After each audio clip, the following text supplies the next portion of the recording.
Abonnez-vous à la chaîne YouTube, cliquez sur la cloche de notification pour nous suivre en temps réel, partagez, aimez et commentez la vidéo. On ne saurait ériger des périmètres de nos droits au Sénégal, où le droit à l'expression de la liberté individuelle et collective ne puisse pas s'exprimer. Mais encore une fois, je dis que qu'est-ce qui était le plus important aujourd'hui? Était-ce d'aller braver l'arrêté Ousmane Ngom, ou était-ce, en 2 vendredis consécutifs, de rassembler énormément de monde pour montrer que la mesure de hausse du prix de l'électricité est impopulaire? C'est à ce moment-là que je dis que les initiateurs auraient été peut-être beaucoup plus stratèges si vraiment ils n'essayaient pas de faire avec ce fétichisme de la place de la manifestation. C'est pas important, la place importe peu.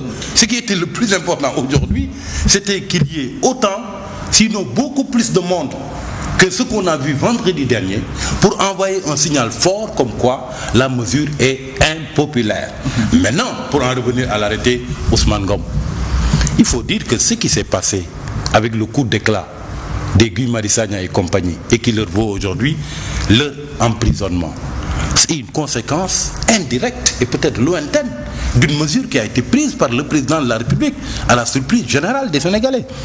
Quand au lendemain de sa brillante réélection avec 58%, sans en avoir pipé mot durant toute la campagne, il a supprimé le poste de Premier ministre. Absolument, oui. Et il n'y a plus de faisible. Qui est l'interlocuteur aujourd'hui privilégié de tous les Sénégalais qui contestent? Mais bien évidemment, c'est le président de la République. Quel est l'endroit où il faut aller peut-être pour se faire entendre par le président de la République? C'est le palais de la République. Devenu les nouveaux murs de la... C'est le nouveau mur de la lamentation des Sénégalais.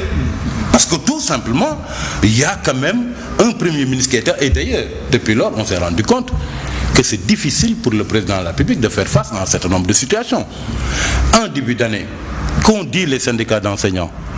Qu'ils ne pouvaient pas accepter quelqu'un comme Cheikh Kanté, qui a un profil politicien, pour faire le monitoring. Alors que c'est le Premier ministre qui le faisait à l'époque. Aujourd'hui aussi, c'est la même chose. Devant une situation comme celle-là, où une mesure impopulaire est prise par le gouvernement, on n'a pas vu un Premier ministre monter au front. Il semblerait même que le président serait noir de colère, parce que tout simplement, on n'a pas articulé une très bonne communication autour de ça pour faire digérer la pilule aux Sénégalais. Peut-être en présence d'un Premier ministre qui aurait rassemblé son gouvernement, son brainstorm, pour se réfléchir sur la méthode à utiliser, la pilule aurait été peut-être plus digeste. Donc, ce qui s'est passé au palais la dernière fois, et la propension des Sénégalais à aller interpeller le président de la République, c'est une conséquence indirecte et lointaine de cette suppression.